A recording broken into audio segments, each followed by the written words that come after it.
Boa tarde a todos e todas, vereadores, vereadora, público que nos acompanha, a imprensa.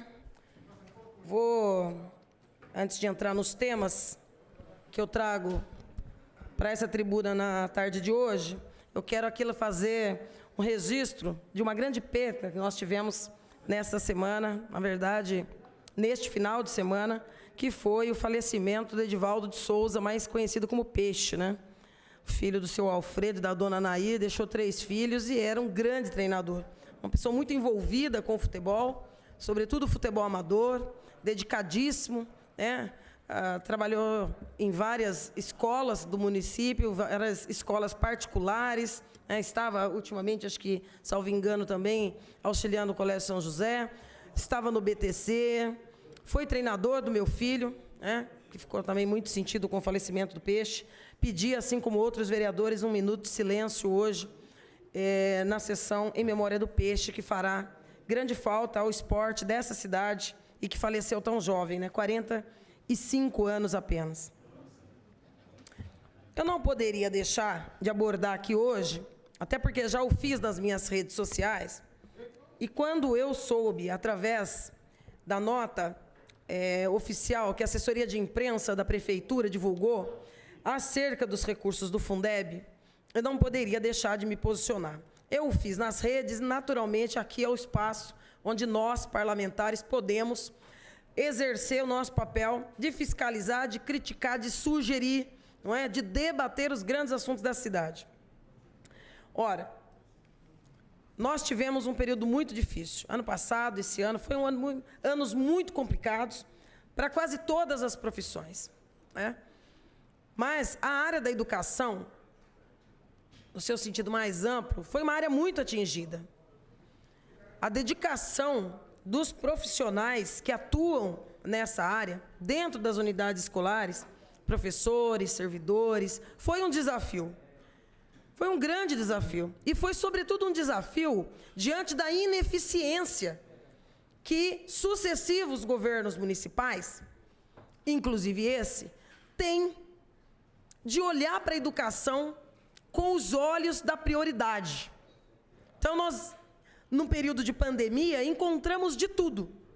Por exemplo, vereador Bira, professores que tiveram seu ponto cortado porque caiu a internet, porque estava dando aula virtual. Ora, quem foi que disse que o professor tem que ter um computador e a internet para trabalhar? Quem tem que fornecer? No caso excepcional, porque nós estamos vivendo um período de pandemia, é o poder público. O desafio foi imenso. N questões administrativas dos salários, de como é que vai funcionar, inclusive a questão da contagem para licença-prêmio. Tem uma série de implicações daquele período de exceção que nós vivemos e que envolve a comunidade escolar. Isso tem que ser visto como um gesto para lá de grandeza. É uma história de dedicação, de comprometimento com esta, que para mim é a mais cara das áreas, cara no sentido de importante, de estratégica, de fundamental, que é a educação. E aí, no contexto da educação, nós falamos do professor, nós falamos da zeladora, nós falamos da merendeira, nós falamos do vigia, nós estamos falando da educação. E foi um desafio ser educador, fazer a educação integrar a comunidade escolar num período de pandemia.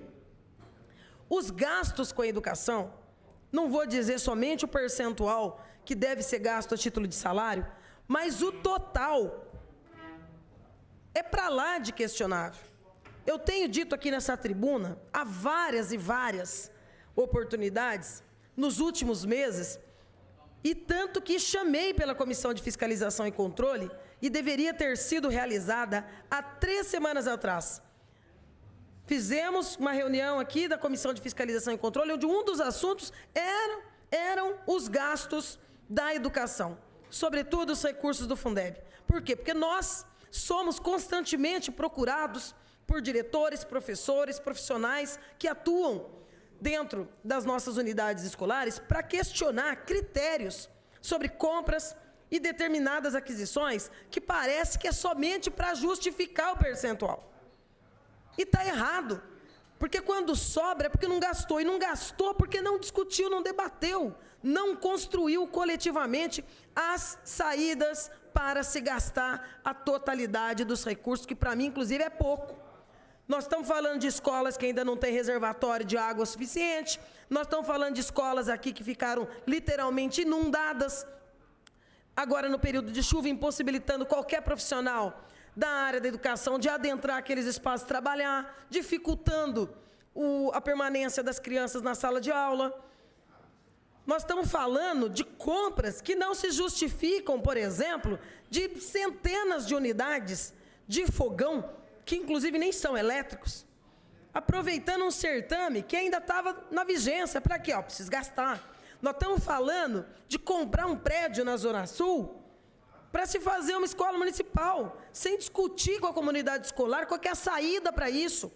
Para quê? Serve para quê? E nesse contexto, por que não se pensa em equipar o professor, o servidor dos equipamentos que nós estamos com a pandemia? Pode vir pela frente. Todo profissional tem que ter o seu computador, tem que ter o seu acesso à internet. As escolas têm sido constantemente furtadas. Sistema precário de vigilância, que parece que está mais preparado para vigiar o funcionário do que para evitar furto. Tem câmera em quase toda a sala de reuniões de professores, mas do lado de fora você não tem o suficiente. Você não investe recursos que estão aí para você modernizar de fato. Essa discussão nós não conseguimos fazer, porque na primeira oportunidade a secretária pediu para abordar apenas um dos dois temas da audiência, porque estava com uma crise asmática. Na segunda oportunidade, que seria a semana passada, com pauta exclusiva, surgiu uma viagem. E nós estamos, até o presente momento, teremos reunião na sexta, sem saber quanto, afinal de contas, foi gasto e em quê. E quanto está sobrando. Mas a gente já viu a prefeita se antecipar diante das cobranças, diante do burburinho. Não vou fazer rateio para abono, porque o decreto 173 de 2020 não me permite. Está errado, buscou esse parecer jurídico onde? Não faz sentido. Não faz sentido.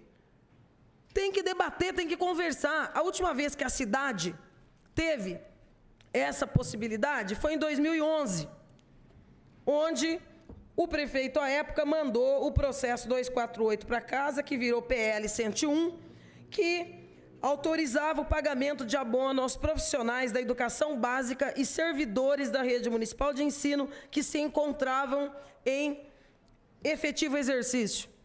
O governo do estado fez, agora, dezenas de municípios estão fazendo. Por quê? Porque se você investe em quem está trabalhando com a educação, é pelo menos para tentar suprir a ineficiência que se teve na construção de unidades escolares adequadas, de preparo. Poderia, inclusive, estar investindo na formação. Não, vou comprar fogão, vou comprar geladeira correndo, talvez eu compre um prédio do fulano lá em cima, mas o que eu vou fazer? Eu não sei, depois eu vejo. Está errado. Está errado.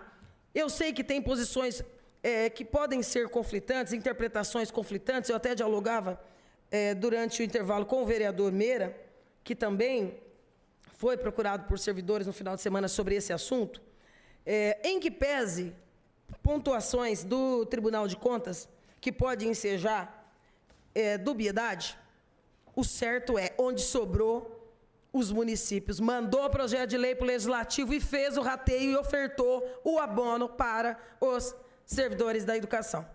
E isso é tão polêmico e antigo que, inclusive, tem um projeto de lei tramitando lá no Congresso. É o projeto 387, que está tramitando desde 2018. Eu tive o cuidado de buscar para análise o parecer da Comissão de Educação do Senado Federal acerca disso, porque vem justamente para alterar a lei de 2007 que criou o Fundeb, assim como a de 2020 que fez alterações. Este projeto de lei vem para já criar essa possibilidade. Se sobrou, é rateio. para não sobrar mais essa discussão e para evitar esse shopping que virou a secretaria. A secretaria não é um shopping. Ah, está sobrando dinheiro, eu tenho que comprar de tudo. Ah, mas ninguém pediu. Ah, não importa, eu preciso gastar. Agora, discutir, gastar como, quando, onde, de que forma, não. Surge o debate do abono, aí já vai logo buscar um pretexto jurídico. Ora, nós já tivemos aqui mais de uma lei para lá de questionável, trazida pelo Executivo, sem parecer jurídico. Mas tem projeto que a prefeita mandou para essa casa, como o da venda das glebas, que inclusive tinha manifestação do seu procurador no sentido da ilegalidade. Agora, não mandou, mas já se antecipou. A lei não deixa, não permite, não vou mandar. Nós queremos saber quanto tem e como vamos gastar isso. Defendo que seja através do abono. É justo e não é política de compensação, não. É de reconhecimento. Mas quero destacar a postura do secretário de Finanças. Eu liguei para ele estava em viagem, ele retornou, manifestou interesse no aprofundamento do assunto e disse que já está dialogando, inclusive, com o jurídico sobre essa possibilidade. É medida de justiça, é medida de necessidade. E sexta-feira nós aguardamos aqui, secretária Kobayashi, que nos traga como foram gastos esses recursos até aqui. Nós vamos acompanhar pela Comissão de Fiscalização e Controle cada detalhe. E já é bom ir acostumando esse ano, porque no ano que vem vai ser assim também. Então, não quer discutir a bora no final? Gasta da melhor maneira e gasta construindo uma postura democrática que ouve, que dialoga, que se contrapõe, mas não tome decisões a toque de caixa e desconsiderando toda uma gama de servidores que se dedicaram muito e se dedicam muito até aqui para que as nossas unidades continuem operando apesar de toda a falta de infraestrutura e conseguiram, inclusive, superar as dificuldades em torno da pandemia. Vereador Guilherme, acabou meu tempo, mas eu vou dar rapidinho. Eu só queria parabenizar Vossa Excelência pela fala, porque é importantíssimo o vereador cobrar a eficácia no gasto do dinheiro público, a eficácia, né? Parabéns. Obrigada, presidente, pela deferência.